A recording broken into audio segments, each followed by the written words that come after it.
పశ్చిమాసియాలో యుద్ధం ఆగిపోయినా చమురు, గ్యాస్ సరఫరాలు పూర్వస్థితికి చేరాలంటే కనీసం 6 నెలలు పడుతుందని అంతర్జాతీయ ఇంధన సంస్థ చీఫ్ ఫతీ బిరోల్ పేర్కొన్నారు. చమురు, గ్యాస్ వ్యవస్థలకు జరిగిన నష్టం తీవ్రస్థాయిలో ఉందని, దీనిని రాజకీయ వర్గాలు, మార్కెట్లు సరిగా గుర్తించడం లేదని చెప్పారు. ప్రజలు పెట్రోలియం ఉత్పత్తులను పొదుపుగా వాడుకునేలా చర్యలు చేపట్టాలని ఫతీ బిరోల్ ప్రపంచ దేశాలకు పిలుపునిచ్చారు.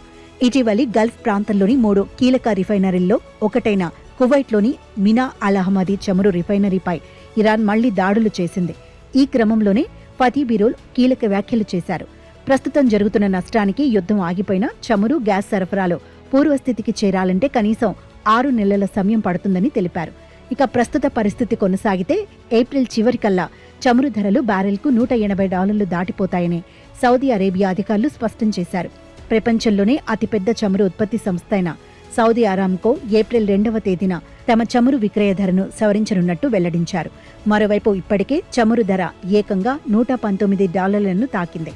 గల్ఫ్లోని చమురు రిఫైనరీలపై ఇరాన్ దాడులు కొనసాగుతుండటంతో ఈ ధర మరింత పెరుగుతుందని మార్కెట్ వర్గాలు చెబుతున్నాయి.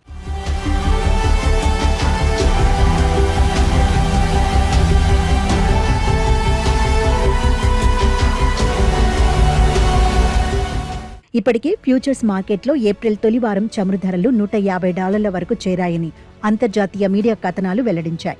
మరోవైపు ప్రపంచవ్యాప్తంగా చమురు ధరలు పెరగకుండా నియంత్రించేందుకు అమెరికా ప్రభుత్వం ఒక కీలక నిర్ణయం తీసుకుంది.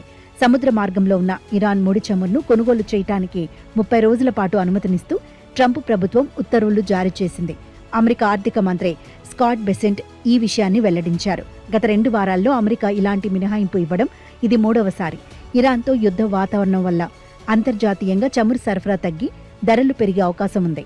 ఈ నేపథ్యంలోనే ప్రస్తుతం సముద్రంలో రవాణాకు సిద్ధంగా ఉన్న సుమారు 14 కోట్ల బ్యారెళ్ల ఇరాన్ చమురును మార్కెట్లోకి తీసుకురావడం ద్వారా చమురు ధరలు అదుపులో ఉంచవచ్చని అమెరికా భావిస్తోంది. అందుకే ఇరాన్ చమురుపై ఆంక్షలు ఎత్తివేసినట్లు అగ్రరాజ్యం ప్రకటించింది.